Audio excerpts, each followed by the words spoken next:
All right, SoFi stock investors got some huge news from the company's management team that delivered quarterly financial results.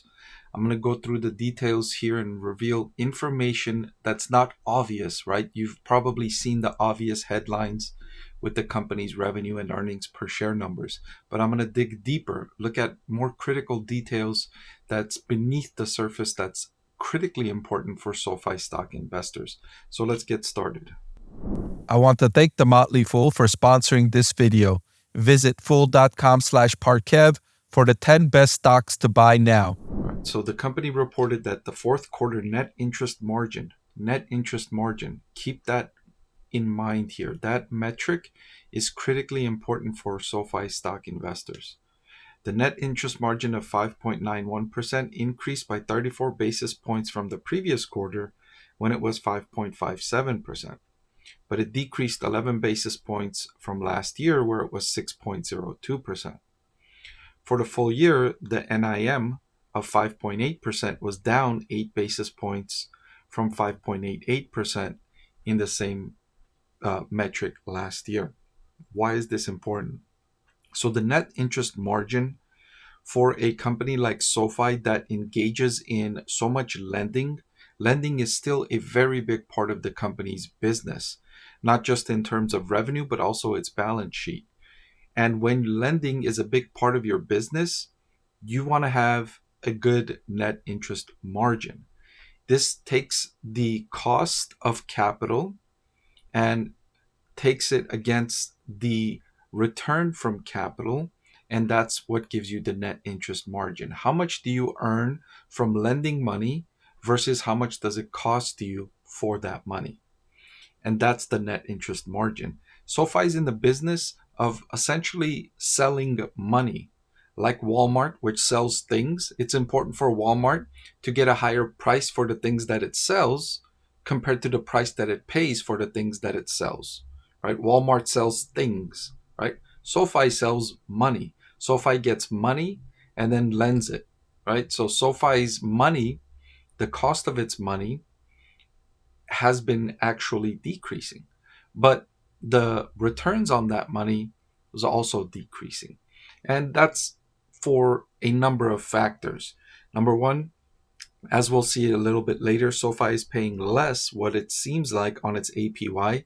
Also, SoFi gets money from customer deposits, which is a lower cost of capital compared to previously where it was using warehouse lending facilities. Also, SoFi in the most recent quarter made more student loans, which come with lower interest rates, compared with personal loans, which come with higher interest rates. And that decreased its net interest margin. But it also decreased the risk of the business. So it's a give and take there with the net interest margin. As a lender, you can generate a much higher net interest margin, right? If you just get money from your depositors and you lend it to very risky borrowers, borrowing on very risky types of things like personal loans, your net interest margin would be very wide. And you can report that to investors.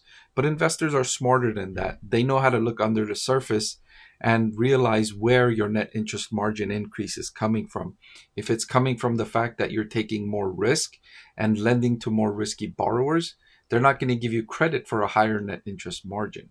So it's a balancing act that SoFi has to play. And so the net interest margin is a critical factor, but it's not a factor you can look at on its own. You got to compare it against all its other factors. All right, SoFi also reported record new member additions of 785,000 in the fourth quarter, and total members reached over 10.1 million, up 34% from 7.5 million at the same time last year. This I also see as very important and really good news here for SoFi, because that's the long-term thesis on why you want to own SoFi stock, is that the company offers customers the type of value they want, right? Whereas legacy banks like, let's say, Chase or Bank of America, Wells Fargo, Citibank, they have, in my opinion, way too many physical branches. And these physical branches, are not valued by customers as much anymore. Customers prefer digital banking now, When they get a check, they want to deposit it by taking a picture on their phone, or better yet, they don't want to get a physical paper check anymore. They just want the money automatically deposited to their bank account. They don't want to have to go to a physical bank, drive, find parking, wait in line. That's all in the past. Customers prefer the online bank nowadays. And when SoFi reports member growth like this, record member growth, it solidifies. It's like more evidence that points to that conclusion that, oh, yeah, you know what? Customers do prefer this. And as a business, you're competitively at a disadvantage when you're spending money on things that are not adding value to your customers, right? You want to spend time, energy, and money on things that add value to your customers. You don't want to spend time, money, and energy on things that your customers don't value, even if that something is really expensive, right? In fact, that makes it even worse if you spend a lot of money on something that your customers are like, why did you even do that? Right? We don't care about that. That's not what we come to you for, but yet you're spending money and you're trying to deliver that. It's called overserving your customers. And right now, I think banks, these legacy banks, are overserving their customers in that segment, in the brick and mortar segment. They have too many branches and they're not being utilized enough. And so this data point is yet another data point that solidifies that theory that, you know what, so customers do prefer digital banking and they like what SoFi offers. So like I highlighted, SoFi Money continues to offer a top tier APY of 3.8% as of January 27, 2025. And this is down from the higher levels it previously offered. At one point, I remember it said it offered around 4.5% APY. It's now down to 3.8% APY. And this has two conclusions. Number one, this lowers the cost of capital for SoFi because it's paying less. It's lowering SoFi's cost of capital. And so the net interest margin widens as a result of this.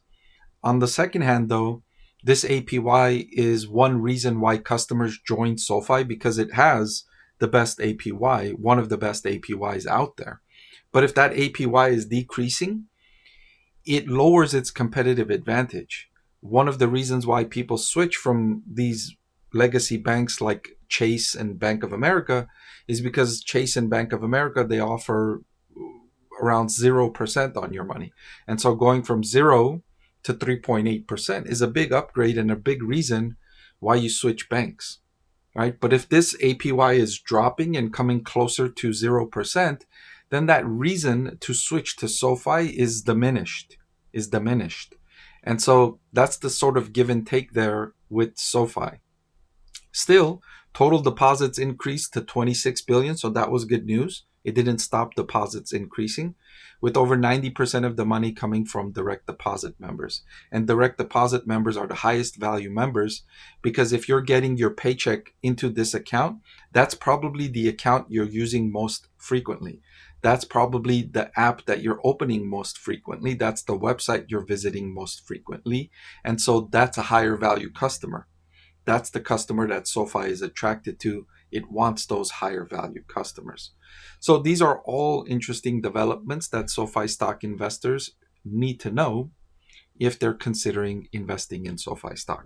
Hey everyone, so many of you have been asking about my investing strategy, and I'm excited to announce that I've written a book that's available for sale now that describes my 6-step investing framework for evaluating stocks. I've added the link in the description below.